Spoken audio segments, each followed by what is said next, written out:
Kira-kira siapa ya yang bisa kita ajak ngobrol tentang mahasiswa di Utrecht? Eh, guys, lihat deh, di situ ada Mas Hanif. Mas Hanif, Loh, kok bisa ketemu di Pan? sini? Apa kabar? Baik. Dari Wah, mana? dari kampus Utrecht. Dari kampus Tapi Utrecht juga? iya, kampus Utrecht, tapi yang di sana, Oh, yang yang di dekat. Eindhoven ya? Iya, yang di Science Park. Science Park ya? Iya. Oke. Foxian, ini kebetulan banget kita ketemu Mas Hanif, dan Mas Hanif tinggal di Utrecht kan ya? Aku tinggal di Utrecht dan kuliah di Utrecht.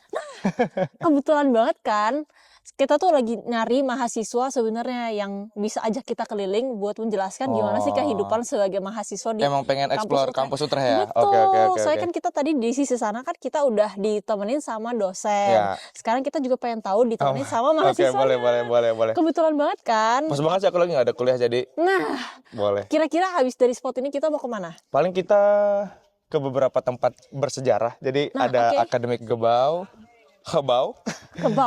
Nanti terus ada kampusku juga di Jans Kerkhof. Terus nanti paling ke satu lagi biblioteknya Perpus di City Center ya. Oke. Ikutin vlog kita sama Mas Hanif. Let's go. Yuhu.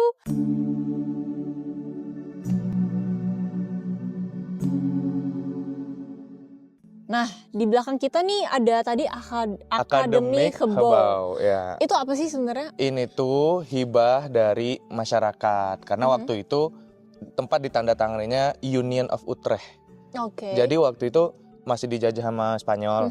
Akhirnya provinsi-provinsi di Belanda itu tanda tangan untuk gabung bareng lah, bikin union, bikin persatuan gitu. Tapi sekarang dijadiin sekarang tempat tuh kampus. tempat kampus, tempat biasanya promosi doktoral, sidang doktoral ya. Mas Hanif ada pernah kelas di sini? Nggak pernah. Di sini nggak pernah. Tapi kita boleh masuk nggak kira-kira? Kayaknya boleh sih, yang penting nggak terlalu berisik. Nggak terlalu berisik. Mungkin kita bisa masuk lihat keliling aja kali ya. Iya, karena keren banget sih dalamnya. Let's go.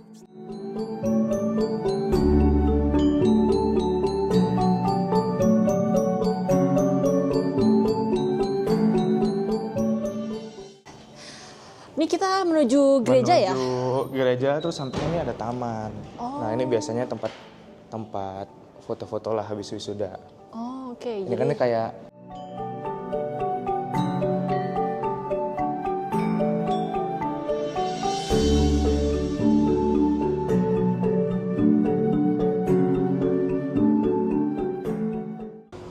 ini jadi salah satu bookshop favorit lah. Nah, anak-anak pinter di sini ya. Karena dia bukunya ganti-ganti terus, Man. Oh, itu toko buku apa aja tuh? Iya, jadi kayak ini biasanya di display, terus katanya setiap 2 hari apa 3 hari bahkan ganti-ganti terus. Jadi kita nggak akan nemuin buku yang sama di rak yang itu aja. Menarik. Oke. Foxian, depan kita ada gedung kelasnya kampus Mas Hanif nih. Ya, jadi ini fakultas LEG, apa Law, itu? Economic and Governance. Oh, berarti Mas Hanif setiap kali kelas tuh di sini terus? Iya, lebih sering di sini sih, jarang. Cuman 1 kali kayaknya di Science Park. Ini yang paling tua, gedung yang paling tua juga. Kelihatan sih, biasanya kan kalau ada gedung tuh kan ada logo itu kan, yang segitiga. Iya, itu ya benar. Monumen ya. Betul, yuk kita masuk aja. Ya, boleh masuk. Ya, Foxian, kita udah masuk ke dalam gedung apa tadi? Gedung Law, Economic and Governance. Ya, Jans Kerkhof. Jans Kerkhof. Berarti ini tempat di mana bisa Mas Hanif kelas-kelas ikutin mata kuliah di sini ya. Iya. Nah, aku penasaran deh Mas Hanif di sini ngambil jurusan apa? Dan mungkin bisa diceritakan sedikit tentang program studinya. Aku tuh ngambil Law and Technology, harusnya sama ya. Iya. Aku Law and Technology juga, terus spesialisasinya mungkin belajar data protection, privacy, terus AI juga. Terus ya in general kita juga ngomongin kayak market startup gimana, market teknologi gimana, terus competition di dunia teknologi gimana ngaturnya. Tapi di konteks Uni Eropa. Jadi hukum-hukum Eropa. Kesini Mas Hanif berarti ngambil master ya? Ngambil master. Ceritain dong boleh nggak untuk Foxian juga yang penasaran mau ngambil studi master khususnya buat Law and Technology. Oh, iya. Proses pendaftarannya seperti apa? Cara milih, kenapa Mas Hanif juga sendiri memilih jurusan Law and Technology di kampus Utrecht ini? Sebenarnya kalau kenapanya, karena aku ada salah satu profesor dan mata kuliah yang aku minatin banget lah. Jadi emang dari awal tuh udah tahu profesor mana yang aku pengen pelajarin atau serap ilmunya. Habis itu ya udah aku bikin motivation letter, nyusun CV, terus karena beberapa transkrip nilai harus diterjemahin ke Inggris, baru terjemahin, terus daftar deh gitu kan. Nah cuman beda-beda nih, ada yang lolos langsung tanpa wawancara, ada yang diwawancara dulu. Oh, kalau Mas Hanif? Aku nggak wawancara. Oke. Biasanya yang wawancara tuh yang misalnya dia kerja atau kuliahnya nggak nyambung, nggak align gitu. Oke. Misalnya Pindah jurusan kayak gitu pindah kan? jurusan, itu biasanya diwawancara. Kalau aku sih enggak sih, alhamdulillah enggak, terus langsung lanjut. Udah deh, berangkat. Terus mungkin bisa sharing juga pengalaman selama berkuliah di sini tuh gimana? Dan bedanya di Indonesia tuh apa? Sebenarnya jujur ya, kalau bedanya tuh ya nggak terlalu ya. Nggak terlalu. Dari segi apa ya? Dari segi atmosfer, terus environment. Nah mungkin yang beda banget adalah ilmunya itu sendiri sih. Karena kan emang nggak ada jurusannya di Indonesia, hukumnya hukum Eropa. Jadi aku belajar dari awal lagi tuh hukum apa EU, konstitusinya gimana, cara para lembaganya gimana untuk bekerja. Terus ada juga beberapa hal tuh kayak pelatihan-pelatihan yang nggak ada di Indonesia. Contohnya tuh kayak misalnya kita ngomongin kelas waktu itu kelas bukan digital marketing per se, tapi kita ngomongin advertisement law. Tapi nanti ada praktisi yang datang dari digital marketer, dari agensi-agensi besar lah di Belanda. Datang tuh jadi kita tahu praktiknya, habis itu kita ngomongin teorinya.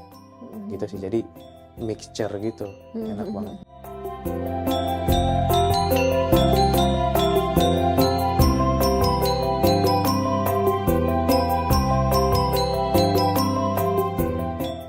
Sekarang kita ada duduk di kantin mini kali ya? Kantin mini, ini tempat vending machine gitu sih, jadi buat beli minum. Oke. Ya, tadi kita juga udah bahas sedikit nih ngomongin soal beasiswa.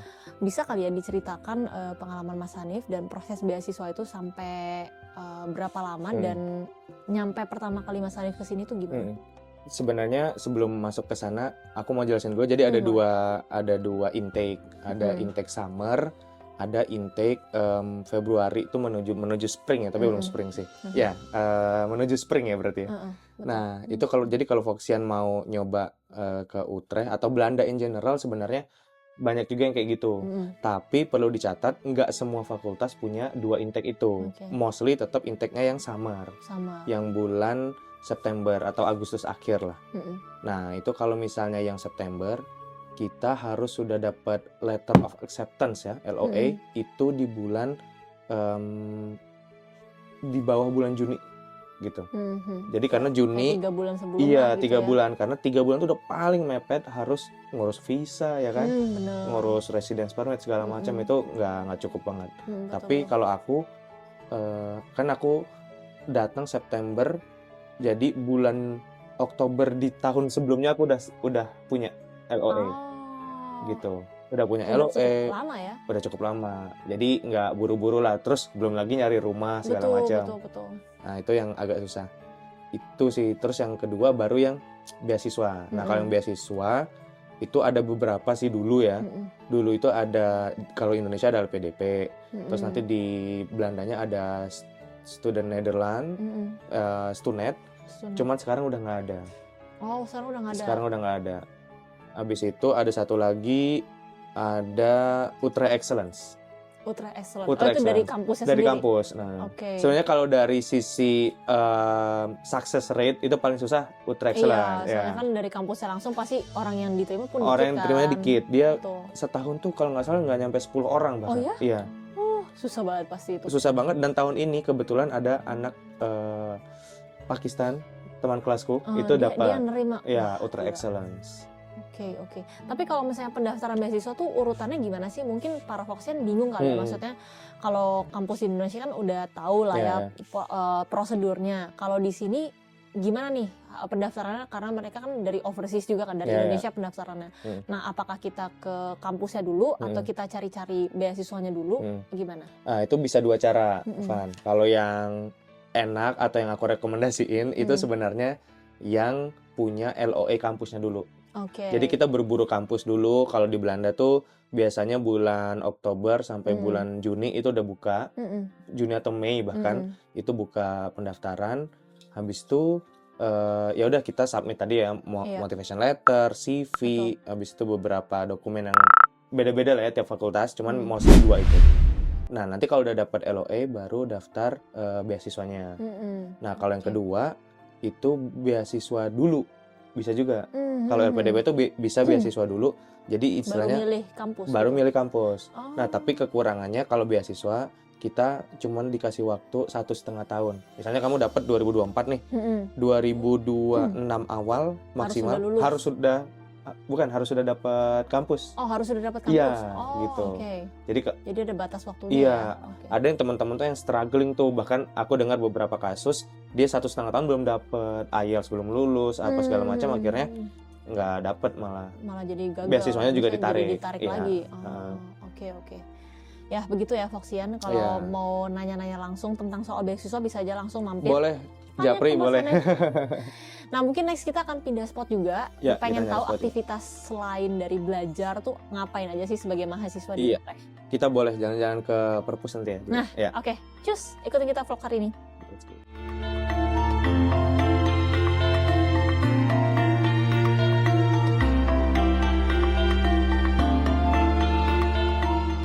Tujuan kita selanjutnya kemana nih Mas Hanif? Kita lanjut ke perpus kali ya. Oke, perpus Ini perpus dari yang sini berapa city lama? center. Ini cuma 100 meter kok Oh ya? dari situ, di belakang Oke. gereja ini.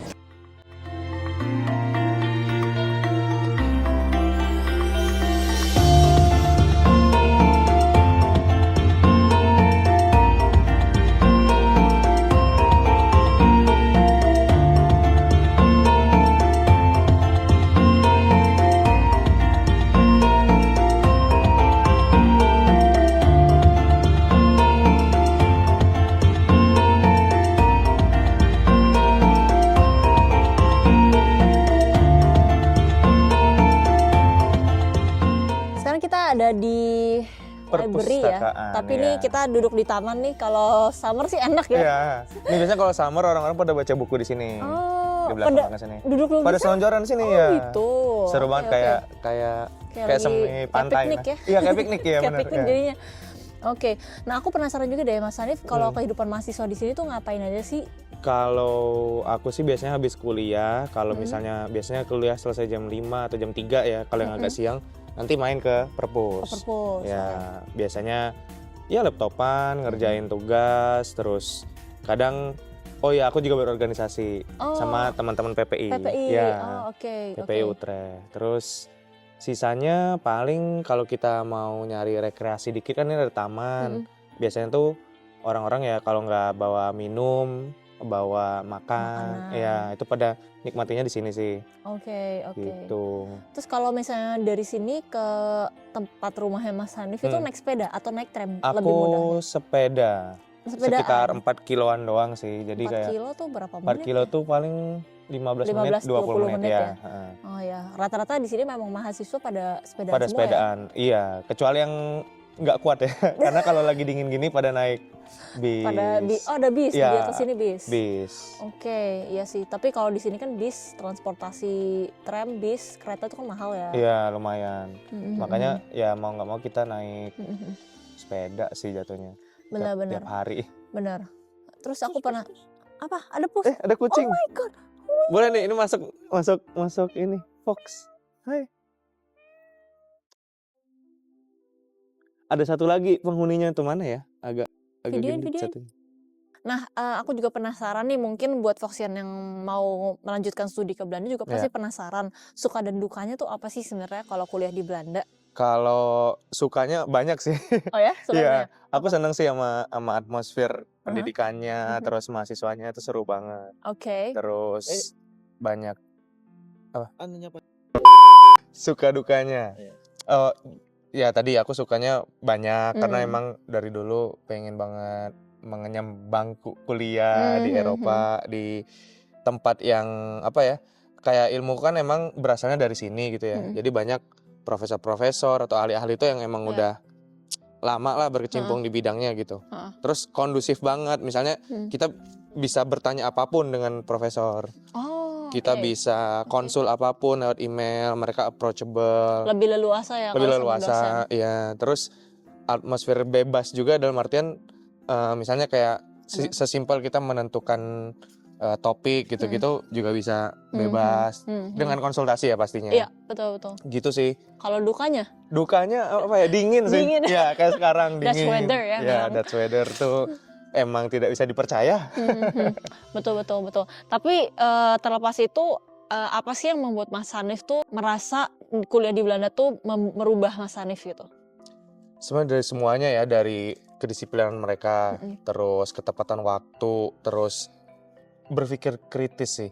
Itu gila banget sih, maksudnya aku nggak bayangin aku jadi dosennya misalnya, pertanyaan-pertanyaan mahasiswanya tuh another level gitu, Van. Oh ya? Iya, kayak bener-bener Kayak out of the box aja gitu? out of the box, terus kadang detail. Misalnya, Oh ya? berdasarkan pendapat ini dalam jurnal ini, halaman sekian.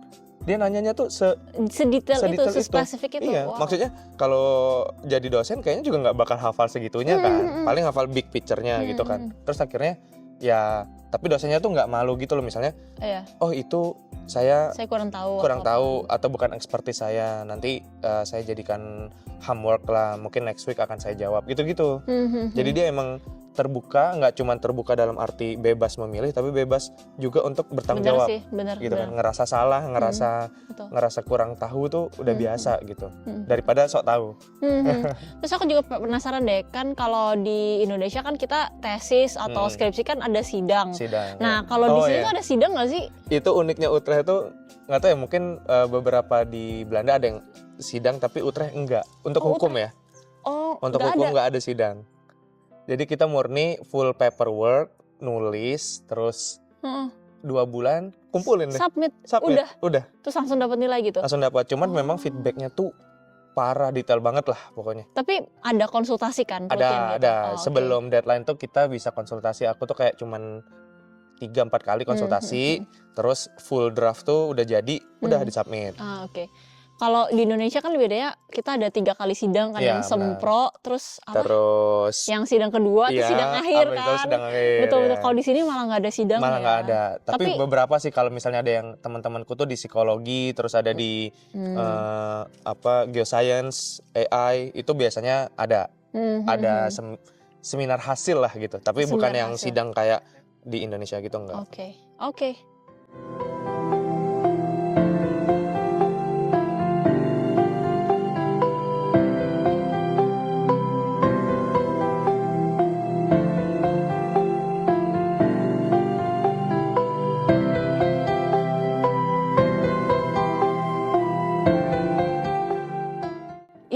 Mungkin sesi terakhir kita pengen tahu juga tips and tricks dari Mas Hanif buat para Foxian yang juga mungkin mahasiswa yang mau melanjuti studi. Tertarik ke sini? Iya, khususnya untuk ke Universitas Utrecht, tips and tricksnya apa?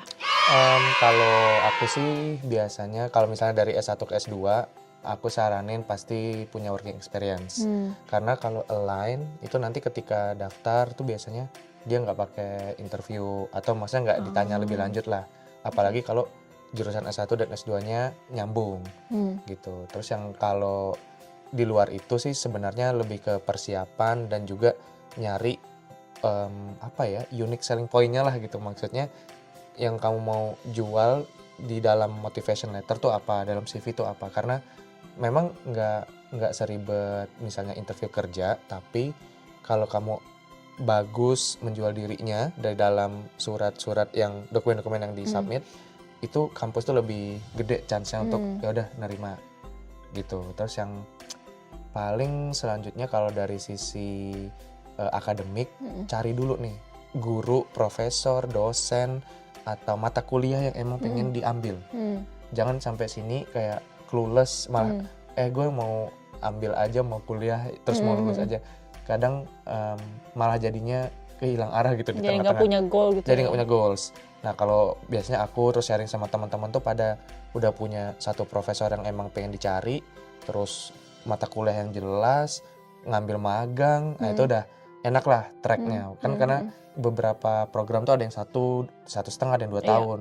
Apalagi yang 1 tahun lebih susah lagi, jadi kayak harus udah di awal tuh udah disiapin jalurnya sampai selesai.